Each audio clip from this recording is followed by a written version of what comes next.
네, 안녕하세요. 신박사 이설했습니다. 2022년 6월 14일 신박사의 장마감 복귀 방송 하도록 하겠습니다. 오늘 장은 뭐 무시무시하게 시작했는데 그래도 나은 어떤 상태로 마감된 것 같고요. 일단은 뭐 개선된 어떤 명문적인 부분은 없습니다. 뭐 이제 금리가 어떻게 된다거나 확정된 부분은 없지만 기술적 반등 정도의 어떤 흐름이 오늘 좀 전개된 것 같고요. 그리고 일부 이제 장 초반에 개인들 투매 물량이 좀 나온 부분들, 그게 이제 약간의 손바뀜을 만들면서 반등을 이뤄내주는 그런 형태가 좀 된 것 같아요.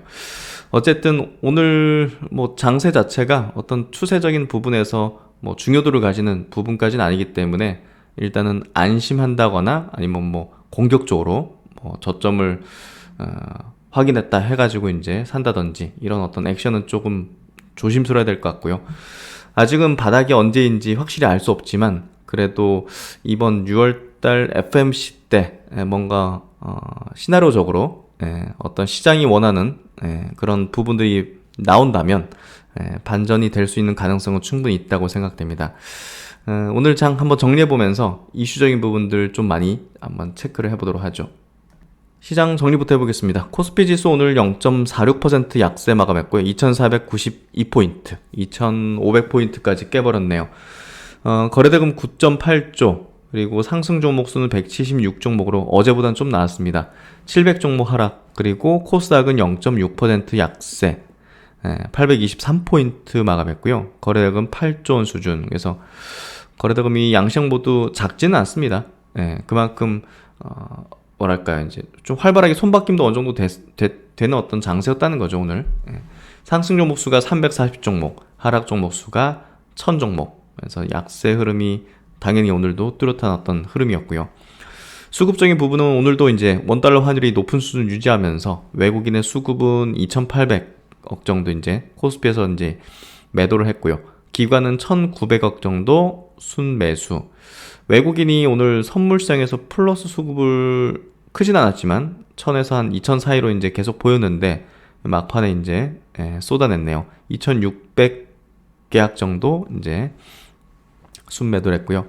코스닥 시장에서는 외국인과 기관이 개인들이 이제 어떤 투매 물량을 좀 받아내면서 35억, 880억 각각 순매수를 하는 모습이었습니다. 증시 주변 자금에서 신용융자 잔고가 뭐 일단은 떨어지는 않고 있습니다. 이 부분이 아직까지는 좀 부담스러운 부분이고, 고객 예수금은 57, 8조 이 수준을 좀 유지하면서 사실 올 초 대비해서는 많이 떨어졌죠. 한 20조 정도 떨어진 어떤 흐름으로 주식 대기 자금이 많이 좀 가라앉은, 주식에 대한 관심도가 많이 낮아졌다 보는 거죠. 그래서 여전히 지금 상태에서도 빠졌기 때문에 저가 매수하겠다는 그런 강력한 심리가 들어오지 않는 형태, 여전히 이제 불안한 어떤 심리가 수급에서도 좀 드러나는 것 같습니다. 오늘 아시아권 증시는 뭐 사실 좋았어요. 뭐 초반에는 이제 1, 2% 약세로 출발했지만 니케이 증시도 양봉으로 전환됐죠. 마이너스 2.3%까지 빠졌지만 양봉 전환되면서 1.3% 약세 마감했고요. 홍콩은 보합까지 올라왔어요. 대만도 거의 보합까지 올라왔고 다 이제 양봉 전환입니다.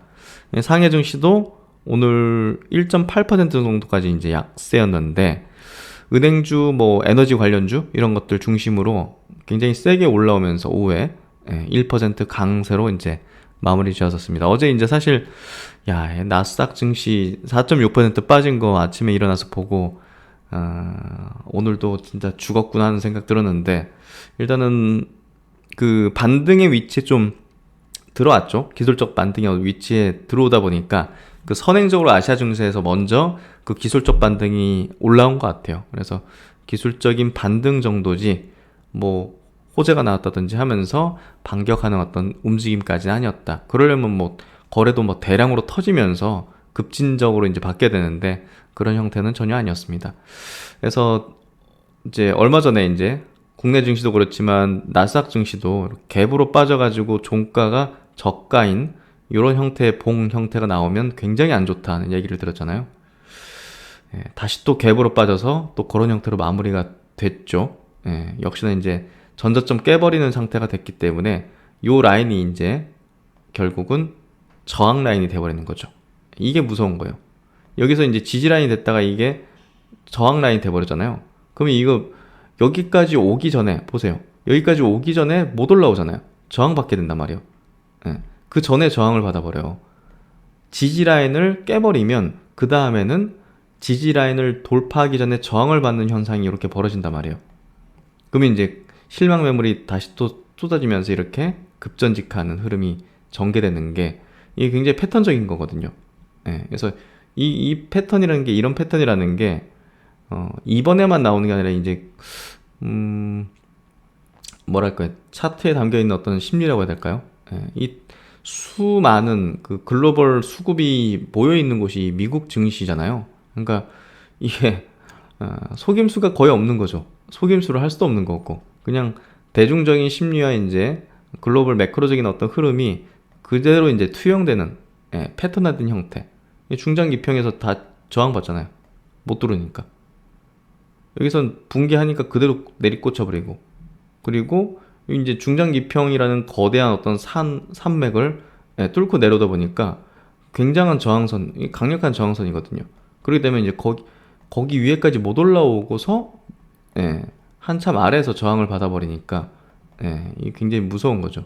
이 중장기평선 위에서 노는지 아래에서 노는지가 이런 차이가 있습니다.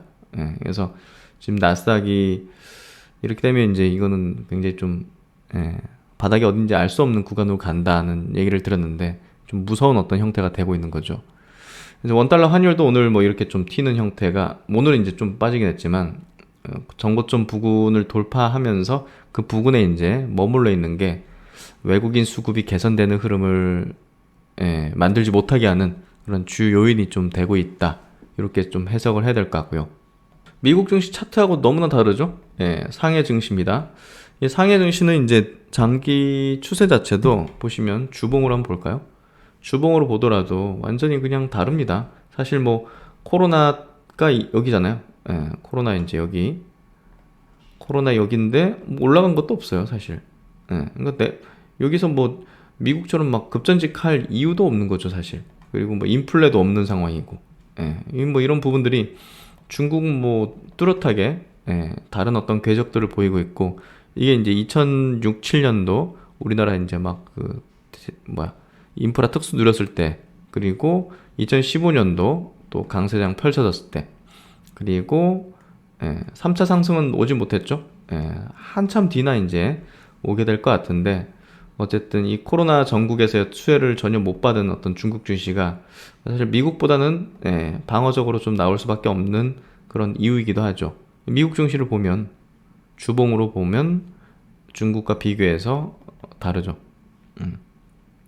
끝없이 올라왔고 이격이 상당히 벌어졌고 이 이격이 만약에 좁혀지는 어떤 큰 어떤 매크로적인 어떤 이슈 이후 어떤 추세적으로 이제 이유가 발생하면 이 급전직할 수 있는 어떤 구간에 있긴 했다는 거죠. 그래서 과거에 이제 요 주봉 240주 선 정도에선 대체적으로 다 지지를 받았거든요. 2008년도 금융위기 이후에는. 근데 이제 그 부분까지 지금 내려오고 있는 상황인데 이게 10,000포인트 정도 돼요. 나스닥 기준으로. 그래서 10,000포인트까지는 좀 열어둘 수 있는 과거 통계적으로 얘기입니다. 과거 통계적으로 볼 때 거기 라인까지는 떨어질 수 있지만 거기는 좀 지지하더라 하는 정도를 우리가 좀 그냥 체크하고 있으면 될 것 같고요. 그 라인이 현재로서는 한 1200포인트 정도 되네요. 그렇죠? 1200포인트. 이 정도가 기술적으로 볼 때 여기선 좀 지지를 받을 수 있는 그러니까 빵 해가지고 튕길 수 있는 기술적 반등이는 어쨌든 튕길 수 있는 구간대에 들어오고 있다는 쪽으로 보시면 될 것 같아요. 그리고 이제 코스피, 코스닥 차트도 한번 볼게요. 주봉으로 먼저 보면요. 이 주봉 240주선이 좀 지지라인 될 수 있는데 여기서 밑에 찍고 쭉 좀 올라오긴 했네요. 그렇죠? 코스피 지수도 여기 240주선까지 내려와서 밑꼬리 그리면서 쭉 올라오는 형태. 그래서 여기서는 지지받으려는 수급들도 상당히 또 들어올 수 있는 기술적 반등의 어떤 구간대다. 이 정도로 좀 체크를 해두시면 될 것 같아요. 그리고 이제 내일 뭐 투매가 좀 초반에 나올 수 있다는 부분이 반대 매매성 물량이 오늘도 이제 나오기 시작했거든요. 그러면 이제 이게 추세적입니다. 며칠 동안은 이 주가 라인에서 크게 변동이 없으면 이 물량은 자동으로 나올 수밖에 없다고 보거든요. 오늘 장 초반에도 코스피 시장에서 보면 한 2천억 정도가 나왔어요. 보시면 9시부터 10시 안짝으로 이게 소화되면서 이제 반등을 좀 해준 거고, 코스닥도 마찬가지로 보시면 이제 초록색 선이 개인의 수급인데 장 초반에 1,000억 나오잖아요. 순식간에. 그래서 이게 소화되면서 반등이 나오고 마지막엔 다시 또 물량이 또 나오는, 2시 이후에 또 나오잖아요. 그래서 반대매수성 물량은 9시부터 10시 사이에 주로 나오고요. 또 이제 14시 이후, 장 끝나기 전까지 이제 뭐 반대매수성 회피 물량이라든지 스탁론 이제 담보 비율 뭐 모자라는 어떤 뭐 그런 계좌들, 이런 것들이 이제 나오게 되는 거죠. 그래서 요 시간대에서 개인의 어떤 수급이 많이 빠지고 나온다 하면 그런 반대매매성 물량 때문이다, 이렇게 해석하시면 될 것 같아요. 그래서 그런 부분들이 좀 전개됐다.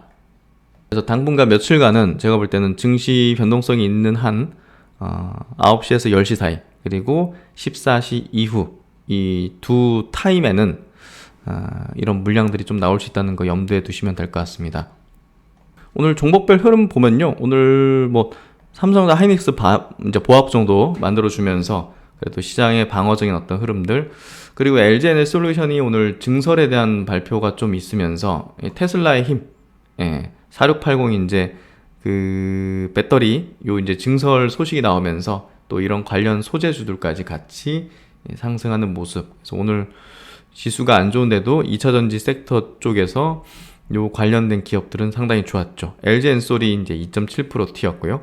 또 코스닥에서는 에코프로비엠이 4.7%, LNF가 3.4% 상승하는 이제 흐름을 보이면서 오늘 2차전지가 시장에 좀 반등을 좀 주도해주는 그런 모습을 좀 만들어냈고요. SFA 반도체 쪽의 일부 기업들도 워닝 IPS까지 3% 정도 상승했고, 바이오 쪽에서도 이제 선별적으로 플러스로 돌아서는 기업도 있었는데, 대표적으로 이제 ABL 바이오 같은 기업이 그나마 이제 중장기 평선 부근에서 수급들이 들어오는 형태가 되고 있는 것 같아요. 그래서 지금 같은 장세 속에서 빠르게 양봉 전환 내지는 플러스로 돌아서는 기업들은 보다 더 대기 매수세가 강력하다는 걸 좀 얘기하기 때문에 왜 그렇지 하면서 펀더멘털 요인을 찾아보면 그래도 모멘텀적인 부분, 뭐 실적 모멘텀 이런 것들이 있을 가능성이 높은 거죠. 그래서 그런 것들을 주의 깊게 지금 시기에는 좀 세밀하게 체크하시면 좋은 기회, 종목들을 발견할 수 있을 겁니다. 그래서 이제 오늘 뭐 롯데지주 같은 것도 2.4% 빠르게 이제 수급이 들어왔죠. 그래서 이런 기업들이 좀 유의미한 어떤 흐름들, 뭐 한솔케미칼도 오늘 플러스 돌아선 어떤 흐름들, 그리고 이제 로봇 관련주들, 레인보우 로보틱스 같은 기업들 한 6% 상승, 수급 들어오죠. UL 로보틱스도 한 7%, T로보틱스 3%. 해서 로봇 관련주들은 상당히 이제 시장 대비 강한 형태를 최근에 좀 보여주고 있죠. RS 오토메이션도 2% 강세, SPG 1% 강세. 그래서 지금 시장 가운데서 뭐 적극적으로 이제 막 투자를 신규로 한다든지 이건 부담스럽지만, 그래도 이제 수급이 좀 빠르게 돌아서고 올라오는 기업들은 메리트가 있다는 거죠. 뭔가. 그래서 그런 부분들을 좀 유심히 보시면 좋겠다는 생각이 들고요. 그리고 이제 외국인과 기관의 동시 순매수 쪽 보면 오늘 뭐 역시 LG엔솔이 1위입니다. 카카오도 이제 수급이 좀 들어오면서 플러스로 돌아섰고, 두산 에너빌리티, 하나솔루션, OCI, 뭐 태양광이라든지 또 산업재, 은행주 이런 쪽으로 수급이 들어온 형태.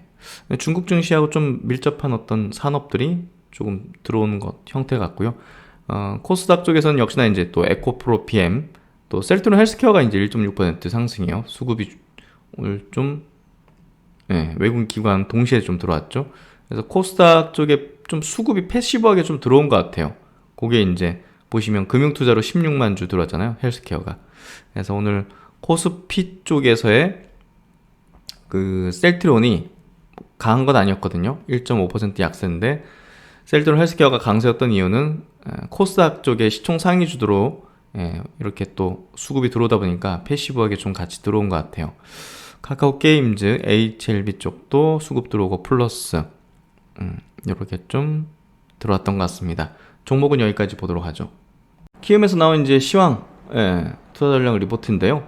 미국 증시 인플레 불안에 따른 투매 현상이 지속되고 있다. 투매죠. 미국은 정말 보면 이틀 연속 지금 뭐 나스닥 기준으로 4% 빠졌으니까요. 어제도 막 자기 전까지 이제 나스닥 이제 미국장 흐름 보는데, 야, 이거는 뭐 올라오면 뭐 물량 나오고 올라오면 좀 물량 나오고, 이게 뭐 제대로 된 반등 나오기 전에 그냥 팔겠다는 사람이 막 줄 서 있는 그런 느낌이 있죠. 그런 식으로 이제 투매 현상이 좀 초래되면서 무섭게 어제도 이제 낙폭을 보였는데요. 아침이라니까 4.6%. 와, 오늘도 좀 참 초상집 가는 기분으로 이제 출근을 했는데, 일단은 뭐 전회에 이어서 인플레이션 충격이 지속된 영향으로 하락 출발한 이후 지속적으로 낙폭을 확대해서 종가 기준으로 S&P 500 지수는 고점 대비 21% 빠졌고요. 나스닥은 고점 대비 33% 하락하면서, 이건 뭐 약세장 진입한 거라고 볼 수밖에 없는 흐름이 됐고요. 일단 14일, 현지 시간 14일 6월 FMC에서 지금 75pp 인상 가능성이 상당히 높아지는 상황이고, 또 이런 부분들이 이제 국채금리를 끌어올리는 형태가 되면서 3.3%대로 2년물, 10년물 급등을 만들어냈습니다. 특히나 이제 장단기 금리차 역전이 이제 되기도 하면서 뭐 경기 침체가 완연하게 되고 있는 거다는 뭐 우려를 좀 안겨주고 있는 거고, 또 이제 중국 코로나19 집단 감염 소식이 전해지면서 재봉쇄 우려가 강화됨에도 불구하고 유가가 또 상승 마감, 뭐 크진 않지만 소폭 그래도 상승했다는 게 부담으로 작용했다고 보시면 될 것 같습니다. 그리고 이제 가상화폐 시장이 굉장히 좀 급락했죠. 뭐 비트코인 시총이 1조 달러를 하회하고, 뭐 이제 뭐 이더리움 완전 폭락하는 거 보면, 야, 하여튼 뭐 어떻게 표현하기 좀 어려울 정도였던 폭락인 것 같아요. MSCI 한국지수 ETF가 4.5% 하락했고, MSCI 신흥국 ETF 3.5% 하락했는데, 오늘 아시아권 증시는 요거 비해서는 이제 그렇게 약세지는 않고요. 어제 야간 선물은, 코스피 야간 선물은 이제 1.6% 하락했죠. 원달러 환율이 이제 올라가는 흐름은 뭐 계속 이어지고 있기 때문에 결국 외국인 수급이 들어오는 건 좀 어렵다. 그렇게 좀 아직까지는 봐야 될 것 같고, 주요 체크 사항으로 이제 치는 거는 미국 증시 패닉 셀링이 국내 증시에 전이 효과를 미칠 가능성, 그리고 장중 비트코인, 이더리움, 암호화폐 시장의 움직임, 그리고 이제 역사적 밸류에이션 하단 근접에 따른 저가 매수의 유입 여부.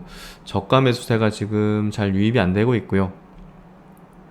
그리고 지금 요거 보시면 가상화폐 시장인데요, 비트코인이 이렇게 되고 있습니다. 무섭게. 이더리움은 더 심각하죠. 더 심각하고, 뭐 하루에 10% 이상씩, 오늘 현재도 지금 4.5% 빠지는 그런 모습으로 처참한 모습입니다. 일단 뭐 세계 증시는 뭐 10년간 굉장히 뭐 어떻게 보면 그 디플레이션이죠. 물가가 낮은 수준을 계속 유지하고 있었어요. 금리도 이제 어느 정도 낮은 수준을 유지하면서 유동성이 이제 지속 유입되고, 잠시 이제 좀 긴축하기도 했지만 계속 또 이제 양적화된 시대를 이제 거쳐왔잖아요. 이 조합 자체가 이제 굉장히 풍요로운 어떤 시대를 좀 향유할 수 있게 했고, 미국 증시를 보면 뭐 10년간 우상향 기조를 계속 보였잖아요. 플랫폼 기업들도 이제 계속 성장하고, 이게 이제 이번 기점으로 인플레 압력 우위에다가 유동성 축소의 조합으로 이제 넘어가기 시작하면서 가격 조정을 이제 엄청 크게 겪고 있는 모습으로 좀 해석하면 될 것 같아요. 그래서 이 부분이 이제 연준 입장에서는 공격적인 어떤 긴축, 금리 인상 이런 방향으로 이제 할 수밖에 없는 상황으로 변모되고 있는 것 같고요. 이번에 이제 소수 의견이 좀 나온 게 있긴 한데, 이게 당장 되긴 좀 쉽지는 않을 거예요. 어려워요. 6월달 FMC에서 100bp 1% 인상한다는 극단적인 전망까지 제기되고 있다. 근데 이렇게 해버리면 되려 이제 반등 세게 나오는 거 아닌가 싶어요. 야, 이 정도면 뭐 인플레 잡겠지, 이런 식의 어떤 시장의 인식, 이런 것들이 퍼질 수 있거든요. 그래서 제 생각은요, 이번 FMC에서 세게 금리를 인상하면 할수록 시장은 보다 더 강한 반등 쪽으로 이제 연결되지 않을까 하는 생각을 합니다. 그래서 6월달 FMC에서 연준이 금리 인상 강도를 어느 정도로 가져갈지, 또 시장이 FMC 이후 그러한 연준의 판단을 추가 악재로 해석할지, 또는 악재의 재료 소멸 인식으로 해석할지가 관건이 된 상황이다. 그리고 지금 나스닥 고점 대비 하락률이 31%대인데요. 코로나 팬데믹 당시보다, 그때 당시 28% 빠졌으니까 그때보다 더 세게 빠지고 있는 거거든요. 그래서 야, 저 정도 뭐 우리가 뭐 통계적으로 따질 계제는 아니겠지만 어쨌든 굉장히 너무 많이 빠진 위치는 이제 사실인 것 같아요. 그래서 이제 우리나라 코스피 같은 경우도 현 시점에서 지수 하단을 좀 예측하기는 어렵겠지만 우리가 밸류상으로 볼 때 선행 PBR, 자산 비율이죠. 0.95배를 하회하고 있다. 2,500포인트 정도라고 합니다. 그래서 역사적 하단, 밸류에이션이 역사적 하단에 도달하고 있다는 점이 지수의 추가적인 레벨 다운은 좀 제한적일 것으로 전망한다라고 이제 키움 리포팅에서는 좀 이야기를 해주고 있습니다. 시황 리포트 하나 더 체크해 보도록 하죠. 케이프 투자증권 리포팅인데요. 그래도 이제 다양한 사람들의 어떤 생각들, 의견들도 한번 체크해 보면 좋을 것 같아요. 코스피 지수 급락세 언제 진정될 수 있나? 뭐 답을 내린 건 아닌데 그래도 이제 어떤 정리를 한 건지 한번 체크해 볼게요. 인플레이션 지속 우려는 추가 금리 인상 가능성으로 확대되고 있다. 실제 이제 주식시장에서는 먼저 반영하잖아요. 인플레 저러면 뭐 금리 더 크게 올릴 수밖에 없네 하면서 이제 국채금리가 먼저 튀지 않습니까? 그래서 3.3% 이런 식으로 이제 급등을 하고 10년물 금리도 3.2% 돌파하면서 상승세를 이제 유지하는 형태가 좀 나왔고요. 일단은 6월달 FMC 이제 회의 결과가 이제 뭐 중요하고 또 진정될 수 있는 이 변동성이 좀 진정될 수 있는 그 일정 포인트가 될 것 같은데요. 6월 이제 FMC에서 파월 의장이 7월달 기준금리를 뭐 이제 어떤 언질을 할 수 있잖아요. 75bp 인상하겠다고 발표하는 등 인플레이션에 대한 대응책이나 향후 금리 인상 경로에 대한 사실 요게 좀 중요할 것 같아요. 저도 이제 요 리포팅 보면서 공감했던 게 지난번에 애매모호하니까 시장에서는 오히려 이제 그날은 급반등했지만 이제 고꾸라졌잖아요. 다음 날부터 엄청나게. 결국 이제 명확하게 답변을 하는 게 오히려 이제 시장에는 불확실성을 이제 없앨 수 있다는 측면에서 본다면 중요할 것 같아요. 그래서 뭐 물가 추이에 따라서 이제 결정하겠다. 이거는 좀 불확실한 거잖아요. 확실하게 어떻게 선제적으로 금리를 어떻게 하겠다 하면 거기에 기반해서 이제 뭐 물가 지표나 이런 것들이 떨어질 수 있잖아요. 물가 지표라는 게 우리가 뭐 기계적으로 딱딱딱 수치가 정해져 가지고 막 법칙이 아니라 우리 이제 심리 아니겠습니까? 심리. 소비 심리. 그게 이제 만드는 게 물가 지표로 이제 나오는 거잖아요. 그렇다면 이제 금리를 선제적으로 우리 뭐 연준이 75bp든 100bp든 인상하겠다. 어떤 시점에서 7월달이든 8월달이든 이런 식으로 이제 시장의 메시지를 확실하게 이제 줘버리면 이 심리가 이제 위축되면서 물가 지표가 떨어질 수 있는 이런 어떤 흐름, 이제 자기시현적 예언이라고 하죠. 표현을. 이제 그런 식으로 될 수 있는데 지난번에 모호하게 답변하다 보니까 그리고 이제 뭐 가변적으로 물가 지표에 따라서 우리가 결정하겠다. 이런 것들은 사실 시장에는 불확실한 금리 인상의 경로를 제시한다는 측면에서 부정적으로 받아들였던 거죠, 결국은. 그래서 기준금리에 대한 불확실성이 잔존하기 때문에 증시 변동성은 쉽게 가라앉지 않을 수 있다는 거죠. 불확실하게 이제 얘기하면.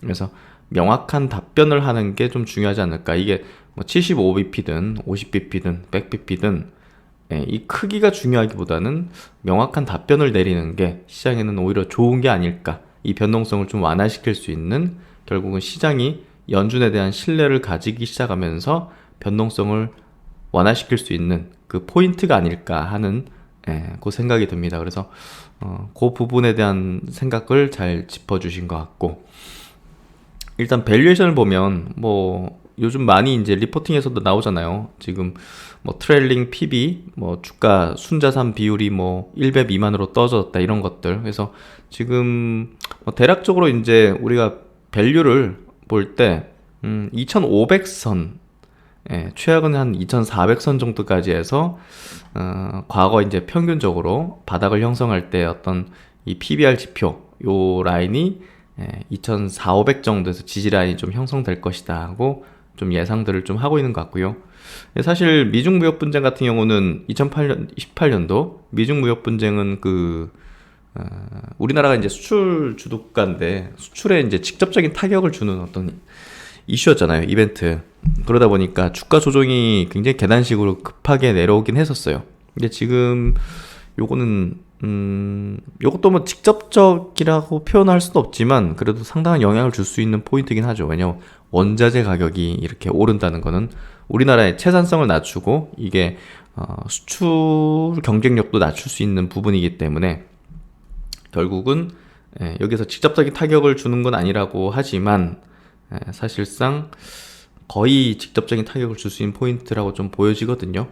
그래서 그런 부분은 뭐 제 생각은 좀 다른데 어쨌든 밸류는 2400선 코스피 기준으로 그 정도에서 좀 지지 라인이 좀 형성되지 않겠는가 하는 게 의견이고 제 생각도 그 정도 되지 않을까 생각이 돼요. 그래서 이제 연말까지 일단은 뭐 러시아, 우크라이나 전쟁, 중국발 공급망 차질 해소 이런 부분들이 뭐 없으면 해소되지 않으면 사실 추세적인 상승을 기대하는 것은 어려울 수밖에 없습니다. 뭐 횡보 정도는 예상할 수도 있지만 사실 이게 해결 안 되면 추세적인 상승세, 강세 쪽으로 돌려지는 추세 반전이 어떤 확실히 되는 그런 모습은 우리가 기대하기 좀 어려울 거라 보여지고요. 이 두 가지 중에 한 가지라도 좀 해결이 되거나 해소되는 흐름이 전개되는데 사실 뭐 이 전쟁이 길어지는 게 약간 좀 러시아의 의도이기도 하죠. 그러므로 해서 이제 원자재 가격이 높은 수준을 유지하면서 재정적으로 상당히 유리한 어떤 측면이 되고 있기 때문에 지지를 끄는 어떤 전쟁을 하고 있는 가능성도 높을 것 같고요. 어쨌든 불확실성이 해소되기 전까지는 요 KF 투자증권의 의견은 관망세를 유지하는 게 필요하다. 그러니까 그냥 가만히 있어라는 의견이요. 제가 보면서 참 어렵죠. 의견 내기가. 근데 이제 의견을 내는 게 또 결론적인 부분에서 필요한 부분이고 그래서 하반기 전망에서 꾸준한 수요가 발생하고 가격 전이가 가능한 업종을 추천했지만 주가 레벨이 크게 빠지고 불확실성이 높은 구간에서 포트폴리오 조정의 실익은 크지 않다. 현금 비중을 확대할 경우에는 혹여라도 이제 단기 반등이 크게 발생하면 벤치마크, 뭐 지수 대비해서 언더퍼폼할 리스크까지 있기 때문에 이게 이제 이도저도 하지 않는 게 그냥 나을 수 있다는 얘기고 결국은 관망이 뭐 최선의 대응일 것이다는 의견을 좀 밝히고 있습니다.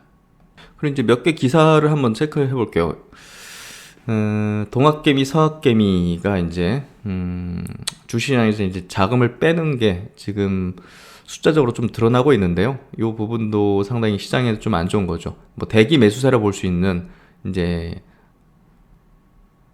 투자자는 이제 예탁 자산이죠. 예탁금. 요게 이제 6, 70조 수준은 유지하다가 지금 57조, 50조 원대로 내려왔다는 거죠. 그래서 이게 보통 투자 예탁금은 주식 사고자 하는 그 자금을 잠깐 넣어놓는 그런 어떤 계좌인데 요게 이제 상당히 많이 줄어들었다는 거죠. 그래서 투자자 예탁금은 투자자가 주식을 사려고 증권사 계좌에 맡겨두거나 주식을 팔고서 찾지 않은 돈, 이제 증시 진입을 좀 준비하는 어떤 대기성 자금이기 때문에 주식 투자의 어떤 열기를 나타내는 지표로도 이제 쓰이는데요. 그래서 이런 자금 넣어놓고 이제 공모주 하면 뭐 공모주 있으면 공모주 하고 뭐 이제 뭐가 증시가 막 엄청 많이 떨어져가지고 기회다 그러면 뭐 삼성전자 바닥에서 살려고 하고 뭐 이런 걸로 이제 활용되는데 이게 많이 줄었죠. 올해 1월 말에 이제 예탁금이 75조 원 수준이었는데요. 지금 50조 원대로 떨어졌으니까 20조 원 정도 빠진 거잖아요. 그만큼 지금 자금들을 많이 빼고 있다 보면 될 것 같고 또 해외 쪽에 대한 투자 자금 자체도 상당히 많이 감소하면서 2년 만에 처음 있는 일이라고 하네요. 그만큼 증시에 대한 어떤 수급이 상당히 좀 좋지 않은 그런 상황이 되고 있고 상당 부분 또 예금으로 좀 빠지고 있는 걸로 볼 수 있고 또 이제 또 소비 이력도 많이 줄다 보니까 우리가 소비할 돈을 많이 딱 쌓아두면 또 그중에 또 가처분 소득 중에서 이제 일부는 또 투자하고 하잖아요. 근데 그게 워낙 줄어들다 보니까 지금 뭐 투자 자금도 그냥 빼는 그런 흐름이 좀 되고 있는 것 같습니다. 그리고 이제 오늘 증시에서 장 초반에 코스피, 코스닥 쪽에서 합쳐서 한 3천억 정도 개인의 어떤 물량이 좀 나왔죠. 그게 이제 반대매매성 물량 내지는 그걸 회피하고자 하는 물량, 뭐 스탕으로 물량 이런 거라고 볼 수 있는데요. 이제 5로 갈수록 이제 다시 또 순매수로 돌아서고 손바뀜이 되는 흐름이 전개됐지만 아직 이제 본격적으로 담보 부족 계좌라든지 이런 것들은 지금부터가 좀 나타나는 게 아닌가 생각이 되고요. 이 기사에서도 지금 담보 부족 계좌가 6배가 급증했다. 내일 반대 매매가 쏟아진다는 내용인데, 내일 반등이 나오든 반등이 나오지 않고 밑으로 꺾이든 어쨌든 반대 매매가 많이 나올 수 있는 그런 구간대 좀 들었기 때문에 내일 많이 나올 가능성이 상당히 높다고 봐요. 그래서 조금 이제 증시가 반등이 나와도 좀 상방이 좀 제한되는 흐름이 좀 전개되지 않겠는가. 왜냐면 이런 물량이 많이 나올 수밖에 없는 그런 구간대에 지금 들어와 있기 때문에 장중 변동성이 커지면 그만큼 이게 심리가 굉장히 약해지거든요. 그래서 간당간당하는 어떤 물량들, 이런 물량들이 상당히 많이 나올 수 있습니다. 여기 이제 집계한 부분 보면요. 국내 6개 증권사, 삼성, 한국투자, NH, 하나금융, 신한대신, 요 이제 6개 증권사의 담보 부족 계좌 수는 지난달 초 2,900개 정도에서 지난 13일 날에는 16,500개로 6배가량 지금 급증했다고 합니다. 그래서 지금 이런 물량들이 상당히 많이 나올 수 있는 잠재되어 있는 그런 어떤 구간대 좀 들어와 있고요. 이 담보 부족이 발생하면 투자들은 2거래일 이내에 이제 부족 금액을 채워 넣어야 하는데, 그렇지 못할 경우에는 증권사에서 강제로 이제 반대 매매를 하게 되고, 전일 종가 대비해서 이제 뭐 20-30% 하한가로 이제 주문을 내버리기 때문에 뭐 그만큼 장 초반 주가, 시초가 형성에 굉장히 안 좋은 영향을 미치거나 장 초반에 이제 안 좋게 시세를 형성하게 되죠. 그래서 오늘도 이제 그런 어떤 물량들이 상당히 많이 나왔고, 반대 매매를 피하기 위해서 자금을 마련하려는 투자들이 기존에 다른 보유한 종목까지 이제 매도할 수 있기 때문에, 사실 이제 그 가상화폐 시장이 이제 상당히 많이 빠졌잖아요, 최근에. 주식시장보다 이제 훨씬 더 많이 빠지고 이제 거의 뭐 폭락 수준으로 이제 빠졌는데, 뭐 그렇게 되면 이제 뭐 가상화폐랑 주식이랑 이제 같이 하는 또 투자 입장에서는 주식을 팔아가지고 이제 그걸 어떻게 메꾸려는 그런 심리가 또 발생할 수 있고요. 또 주식을 메꾸기 위해서 가상화폐를 파는 어떤 행위를 할 수 있고, 어쨌든 비슷한 또 위험 자산 측면에서 볼 때 왔다 갔다 하는 수급이 좀 있을 수 있기 때문에 변동성이 좀 비슷하게 갈 수 있다는 측면도 우리가 좀 주의를 해야 될 것 같습니다.